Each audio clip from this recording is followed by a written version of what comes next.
Traders तो first share हमारी watch list में एस डी बी है। अगर हम इसे 5 मिनट के टाइम फ्रेम पे देखते हैं तो ये शेयर कंटिन्यूसली हाई राय लगा रहा था और उसने उसके बाद इस ट्रेंड लाइन का ब्रेकआउट दे दिया और ब्रेकआउट देने के बाद ये कंसोलिडेट होने लग गया। तो कल अगर ये इस सपोर्ट को ब्रेक करता है और ब्रेक करने के बाद एक पुल बैक लेता है और अपनी एक रेड कैंडल का लो ब्रेक करता है तो हम इसे शॉर्ट कर देंगे। अज्यूम करो कि यहाँ पे एक रेड कैंडल बनी, फिर एक यहाँ पे एक रेड कैंडल बनी और जैसे ही ये वाली नेक्स्ट रेड कैंडल इस प्रीवियस रेड कैंडल का लो ब्रेक करेगी तो हम इसे शॉर्ट कर देंगे और इस रेड कैंडल के ऊपर हमारा स्टॉप लॉस रहेगा और मिनिमम 1% का टारगेट रखेंगे हम।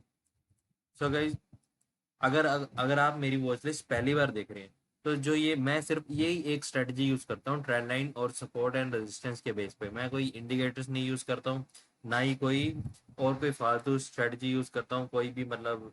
और जितनी भी स्ट्रेटजीज आपने सुनी हुई है 9 EMA 5 EMA, मैं कुछ भी नहीं यूज करता हूँ। मैं बिल्कुल जो ये सिंपल एक दो थ्योरी है जो कि बहुत ही बड़े किसी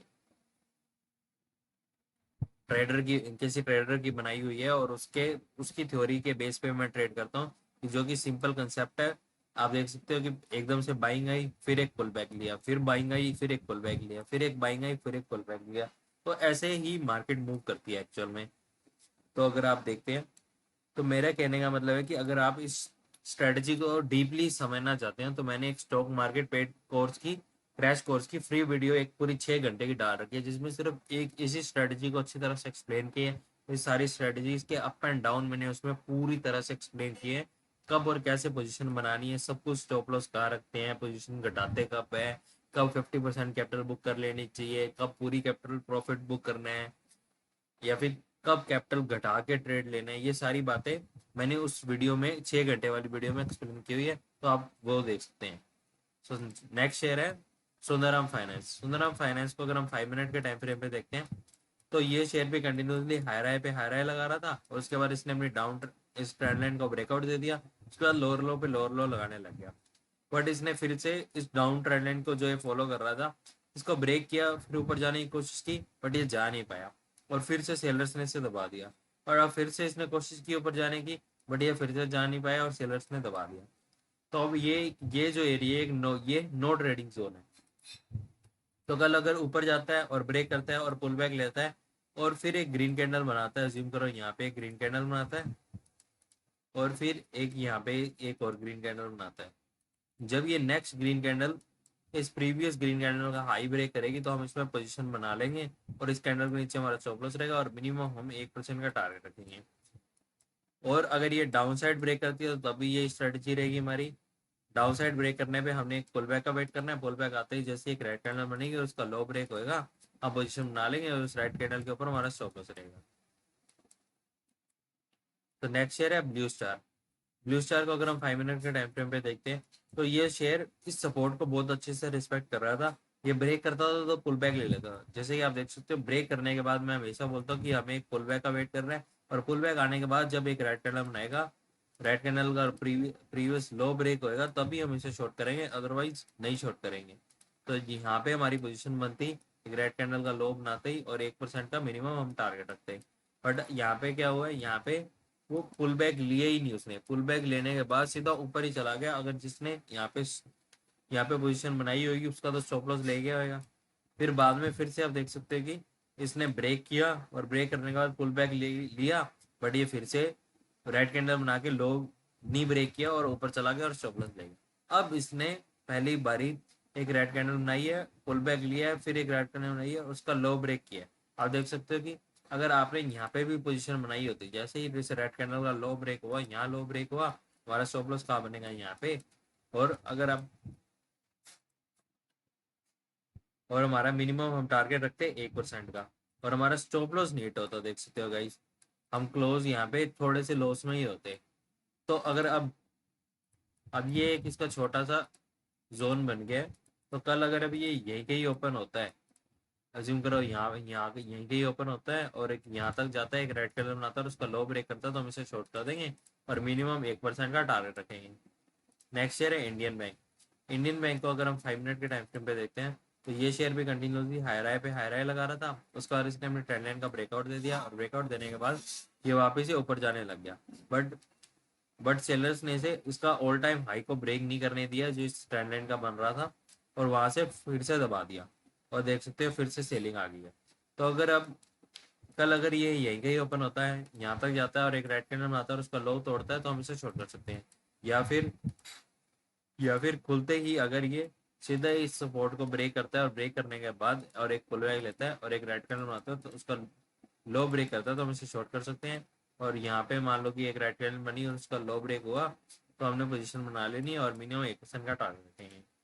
नेक्स्ट शेयर है कोलपैल। कोलपैल को अगर हम 5 मिनट के टाइम फ्रेम पे देखते हैं, तो ये कंटिन्यूसली अपनी डाउन ट्रेंड लाइन को फॉलो कर रहा था, और अब इसने अपनी ट्रेंड लाइन को ब्रेकआउट दे दिया है, और ब्रेकआउट देने के बाद ये यहाँ पे इस जोन में कंसोलिडेट करने लगे।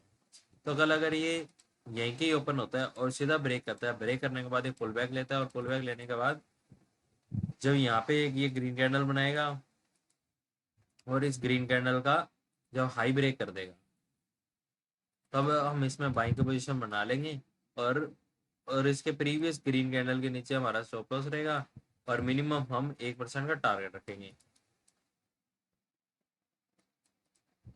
नेक्स्ट शेयर है प्रैकवायर। प्रैकवायर शेयर एक्सप्लेन करने से पहले मैं आपको एक बात बता देता हूँ। मैं इस वीडियो के एंड में अपना वीकली पी एंडल भी आपके साथ शेयर कर दूंगा, और जो कल मुझे लॉस लगा था वो भी आपके साथ शेयर कर दूंगा, क्योंकि मैं जो स्टॉक्स आपके साथ शेयर करता हूँ उन्हीं में ही ट्रेड करता हूँ। मैं बाकी ट्रेडर्स की तरह सिर्फ वॉच लिस्ट नहीं डाल के छोड़ देता। ये मेरा बेस्ट पार्ट है, आपके साथ एकदम फेयर डील करता हूँ। बाकी ट्रेडर्स की तरह सिर्फ वॉच लिस्ट डाल के छोड़ नहीं देता। वो आपको बता देंगे यहाँ डिसेंडिंग ट्रायंगल बन रहे हैं, यहाँ हेड एंड शोल्डर बन रहा है, ब्रेक करेगा तो पोजीशन बना लेना, ये सब बातें बता के छोड़ देते हैं। मैं लेकिन इन्हीं शेयर्स में ट्रेड करूंगा, और यही सेम स्ट्रेटजी रोज डेली यूज करूंगा, आपके साथ दिखाऊंगा। इससे पहले मैं अपने दो दो सितंबर के वीकली पी एंडल, दो पता नहीं तीन डाल चुका हूँ। अब अपने अक्टूबर का P and L, weekly P and L भी डालूंगा। फिर उसके बाद सारे अक्टूबर के जो वीकली पी एंडल्स कंप्लीट हो जाएंगे, तो एक मंथली पी एंडल भी दिखाऊंगा कि मुझे कितना प्रॉफिट और लॉस हुआ और मैं कितनी कैपिटल डेली यूज कर रहा हूँ, जिससे कि आपको आइडिया लगेगा कि हाँ हम कितनी परसेंट रिटर्न जनरेट कर सकते हैं एक मंथ में, जो कि हर एक ट्रेडर जानना चाहता है। सो अब नेक्स्ट शेयर पे चलते हैं। तो नेक्स्ट शेयर है हमारा पैकवायर। अगर हम इसे 5 मिनट के टाइम फ्रेम पे देखते हैं, तो ये कंटिन्यूसली हाई राय लगा रहा था, और उसके बाद इसने अपनी ट्रेंड लाइन का ब्रेकआउट दे दिया, और ब्रेकआउट देने के बाद इसने 2 बारी अटेम्प्ट किए इस हाई को ब्रेक करने के, बट ये यहाँ से ब्रेक नहीं कर पा रहे हैं। तो ये क्लियरली साइन है कि शेयर अभी भी डाउन ट्रेंड में ही है। अगर इसको ब्रेक करके ऊपर चला जाता तो हम कह सकते थे कि अब ये अप ट्रेंड में आ चुका है, तो हमने अब डाउन साइड में ट्रेड नहीं लेना। तो अभी भी ये डाउन साइड में ही है। तो अगर अगर कल ये यहीं के यहाँ तक आता है कि रेड कैंडल बनाता है और उसका लो तोड़ता है, तो हम इसे शॉर्ट कर सकते हैं, और मिनिमम हम यहाँ तक का टारगेट रख सकते हैं। कुछ कैपिटल हम अपनी 1% पे बुक कर देंगे, क्योंकि टारगेट बहुत बड़ा हो जाएगा। कम से कम 3% का फॉल आना चाहिए, अगर कल आ सकता है, चांसेस है। नेक्स्ट शेयर है अपार इंडस्ट्रीज। अपार इंडस्ट्रीज को 5 मिनट के टाइम फ्रेम पे देखते हैं, तो आप देख सकते हैं कंटिन्यूसली हाई राय लगा रहा था, बट फिर उसके बाद इसने अपनी डाउन ट्रेंड लाइन को फॉलो करना शुरू कर दिया, और डाउन ट्रेंड लाइन को ब्रेक कर दिया। ब्रेक करने के बाद बट ये फिर से अपनी अपर रेजिस्टेंस को ब्रेक नहीं कर पाया, जो इसकी लेटेस्ट ये रिसेंट रेजिस्टेंस थी। इसने पुल बैक लिया, पुल बैक लेने के बाद ये ब्रेक नहीं कर पाया, और ये वापस से कंसोलिडेट करने लग गया। तो कल अगर अब ये यहीं के ही ओपन होता है और यहाँ तक जाता है और एक रेड कैंडल बनाता है और उसका लो तोड़ता है, तो हम इसे शॉर्ट कर सकते हैं, और मिनिमम 1% का टारगेट रखेंगे। सो गाइज अब आप क्या कर सकते हैं, आप मेरी प्रॉफिट एंड लॉस वाली वीडियो देखना, जो अभी अभी लास्ट में आपके सामने आएगी, और एक वीकली पैनल वाली वीडियो देखना, जिससे कि आपको क्लियर पता लग जाएगा कि मैं कितनी कैसे ट्रेड्स ले रहा हूँ, कितनी कैपिटल यूज कर रहा हूँ, और कहाँ मेरे लॉसेस हिट हो रहे हैं और कहाँ मेरे प्रॉफिट्स हिट हो रहे हैं। क्या मैं उनमें ही ये जो आपको स्ट्रेटेजी अभी एक्सप्लेन की मैंने, अपनी लो ब्रेक होने वाली कि प्रीवियस रेड कैंडल का लो ब्रेक होते ही मैं पोजीशन बना लेता हूँ, या फिर प्रीवियस ग्रीन कैंडल का ब्रेक करते ही मैं पोजीशन बना लेता हूँ, क्या मैं ऐसा कर रहा हूँ अपनी पी एंड एल वीडियोज में? तो वो जरूर देखें, जिससे कि आपको कंप्लीटली फीलिंग आएगी कि हाँ ये सेटअप एकदम सही है, ये स्ट्रेटजी एकदम सही है, हमें इसी के बेस पे ट्रेड करना चाहिए। So thank you guys for watching, मिलते हैं नेक्स्ट ट्रेड।